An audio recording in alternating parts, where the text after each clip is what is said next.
మీరు జాబ్ చేస్తున్నారా?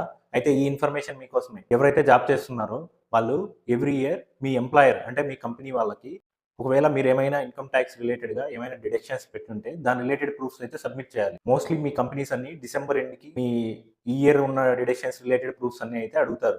ఒకవేళ మీరు డిసెంబర్‌లోగా సబ్మిట్ చేయకపోతే కొన్ని కంపెనీస్ జనవరి, ఫిబ్రవరి వరకైతే మీకు టైమ్ ఇస్తారు. ఇన్వెస్ట్‌మెంట్ లేకపోతే డిడక్షన్ యొక్క ప్రూఫ్స్ సబ్మిట్ చేయమని.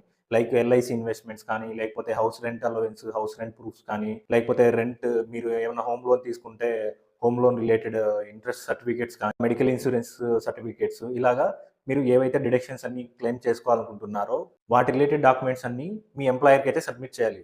అప్పుడు అవి కన్సిడర్ చేసి మీ ఎంప్లాయర్ ఫార్మ్ 16 అనేది జనరేట్ చేస్తారు. ఒకవేళ మీరు ఇవన్నీ సబ్మిట్ చేయకుండా మీ దగ్గర రియల్‌గానే ప్రూఫ్స్ అన్నీ ఉన్నాయి. మీరు తర్వాత రిటర్న్ ఫైల్ చేసేటప్పుడు మేము డైరెక్ట్‌గా డిక్లేర్ చేసుకుంటాము అని అనుకుంటుంటే మీకు ఇష్యూ అవుతుంది. ఎక్కడంటే ఇప్పుడు మీరు రిటర్న్ ఫైల్ చేసేటప్పుడు ఫార్మ్ 16ని మీరు రిటర్న్ ఫైల్ చేసిన దాన్ని కంపేర్ చేస్తున్నారు ఇన్‌కమ్ టాక్స్ డిపార్ట్‌మెంట్ వాళ్ళు.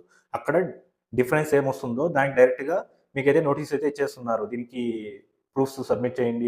మీరు అన్నెసెసరీగా ఇన్‌కమ్ టాక్స్ డిపార్ట్‌మెంట్ నోటీస్‌లోకెళ్తున్నారు ఈ డిఫరెన్సెస్ వల్ల. అదే మీరు మీ ఎంప్లాయర్‌కే డైరెక్ట్‌గా ఇస్తే ఈ ఇష్యూస్ అన్నీ రాకుండా ఉంటాయి. సో, మీరు ఓల్డ్ టాక్స్ రెజ్యూమ్‌లో ఉండి మీకేవైతే డిడక్షన్స్, ఎగ్జంప్షన్స్ ఉన్నాయో దాని రిలేటెడ్ ప్రూఫ్స్ అన్నీ మీ ఎంప్లాయర్‌కు ఖచ్చితంగా సబ్మిట్ చేయండి. సో, దీనివల్ల మీరు అన్నెసెసరీగా ఇష్యూస్ అనేవి ఫేస్ చేయకుండా అవాయిడ్ చేసుకోగలుగుతారు. మీకు ఇంకా దీని మీద ఏమైనా డౌట్స్ ఉంటే కామెంట్ చేయండి ఆర్ మెసేజ్ చేయండి. వెంటనే ఈ ఇన్ఫర్మేషన్‌ని మీ ఫ్రెండ్స్ అండ్ ఫ్యామిలీ మెంబర్స్‌కి షేర్ చేయండి.